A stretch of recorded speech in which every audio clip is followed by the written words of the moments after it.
Srinagar national हाइवेआव हाजोनिफ्राय हा गुगानायनि जाहोनाव सासेनि जिउ खहा आरो सा 6 जना जोखोम जायो। सुलुंनिफ्राय मिथिनो मोननाय बायदिब्ला बे जाथाया जम्मु श्रीनगरनि रामबान जिल्लायाव जादों होननानै मिथिनो मोननाय जादों।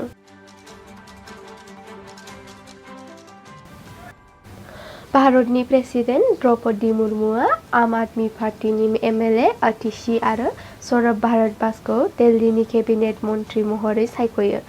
मोनथिनो मोननाय बायदिब्ला सायख'जानाय मन्त्रि सानैया 9 मार्च खालि समायखिरा लानो हागौ। क'क्राझारनि अपर्णा नार्जारिया एशियानि आन्डार-20 उइमेन्स कापआव भारतनि जानानै केप्तेन महरै गेलेदोंमोन। बिथांनि दैदेननायाव भारतनि हानजाया भियेटनामाव जानाय बे खेलायाव सिंगापुरनि हेंथायै मोन 7 गल सोनानै देरहासार जानो हायो होनना मिथिनो मोननाय जादों। बलिउडनि स्टार शाहरुख खाननि न'आव सानै सिनाय मोनै सुबुङा हाबनानै हमजायो। मोनथिनो मोननाय बायदिब्ला बिथांमोननि नामा पठान साहिल सलीम आरो राम शरफ कुशवाहामोन। दा बिथांमोनखौ मुम्बाइ पुलिसआ हमबाय होननानै मिथिहोयो।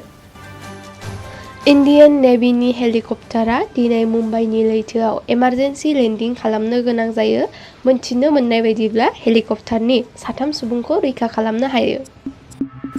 मंगलबार मोनायाव सीबीआइआ पाकिस्ताननि एजेन्टखौ आसामनि मरिगाव जिल्लायाव हमनो मोन्दों।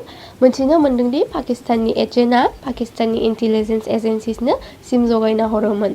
खौरांनिफ्राय मिथिनो मोननाय बायदिब्ला नायबिजिरगिरिफ्रा दायनिगिरिनिफ्राय 2 लेपटप आरो दलिल बिलाइ मोननो हानाय जादों। आसामनि सराइदेउ जिल्लानि सनारि मुंनि जायगायाव सासे सुबुङा सुथारजानानै थैनो गोनां जादों। जाथाया बुधबार सानखालि जादों।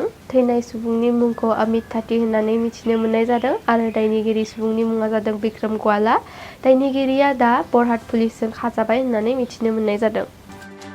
आसामनि दक्षिण कामरुपनि सिङाव थानाय गरायमारि मुंनि जायगायाव बुधबार सानखालि बाइक आरो 4-व्हीलारजों मोखांजों मोखां सौग्रावलायो।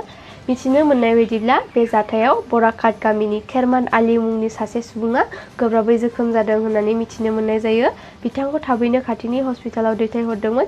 बिनि उनावहाय बिथांखौ चिकित्सानि थाखाय गुवाहाटी मेडिकेल कलेज एन्ड हस्पिटालावबो दैथायहरनाय जादों होननानै मिथिनो मोननाय जादों। आसामनि चारिदुवार पुलिस स्टेशननि सिङाव थानाय सिल'नि नेपालि गामिनि गामियारिफ्रा 2 हौवासाखौ हेर'इन ड्राग्सजों लोगोसे पुलिसनो गथायो। मिथिनो मोन्दों दि हेर'इननि मोन 7 प्लास्टिक हमनो हानाय जादों। दायनिगिरि सुबुंफोरनि मुंखौ राजेश लामा आरो तेनजिं मरिजु होननानै मिथिनो मोननाय जादों। मुंदांखा एडुकेसनिस्ट आरो स्कलार इन्दिवर देउरीखौ 77 बैसोआव मंगलबार मोनाखालि रुंसारि जाना थांबाय होननानै मिथिनो मोननाय जादों। बिथांनि रुंसारि जानायाव भारतनि प्राइम मिनिस्टार नरेन्द्र मदि आरो आसामनि चिफ मिनिस्टार हिमन्त बिश्व शर्मायाबो गावसिनि दुखुखौ फोरमायो।